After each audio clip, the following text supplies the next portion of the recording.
Salut les Marocains! Wafa Atid. Préciser son histoire.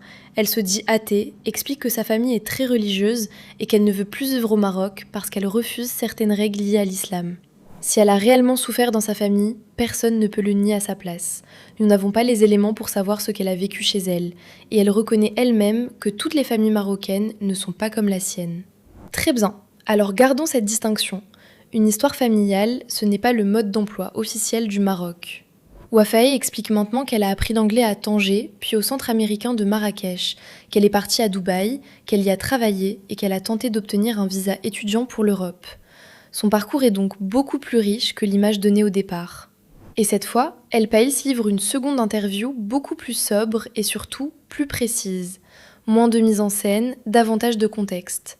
On découvre une femme qui a appris l'anglais, travaillé à l'étranger, voyagé et financé ses déplacements.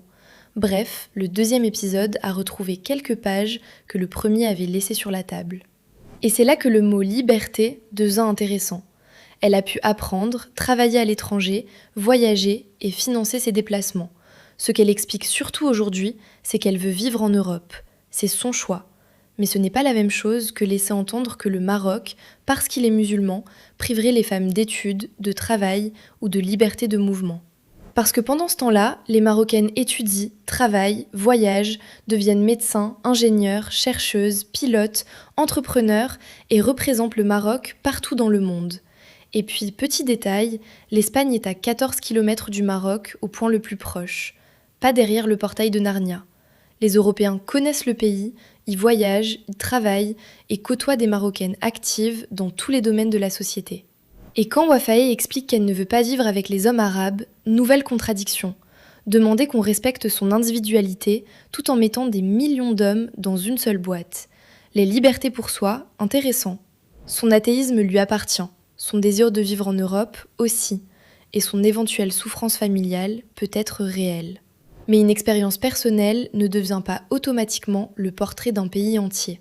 Et derrière tout ce scénario, ou ce pitch pour expliquer pourquoi elle devrait pouvoir s'installer en Europe, il y a peut-être surtout une grande naïveté. Comme si les 10 Européens entendaient pays musulmans, femmes, liberté, et que le dossier allait se tamponner tout seul sur fond de musique triste. Sauf que les 10 Européens voyagent, ils connaissent le Maroc, ils lisent, ils vérifient, ils ont Internet. Et certains ont même retrouvé Instagram. Elle voulait peut-être convaincre l'Europe avec une image très simplifiée du Maroc.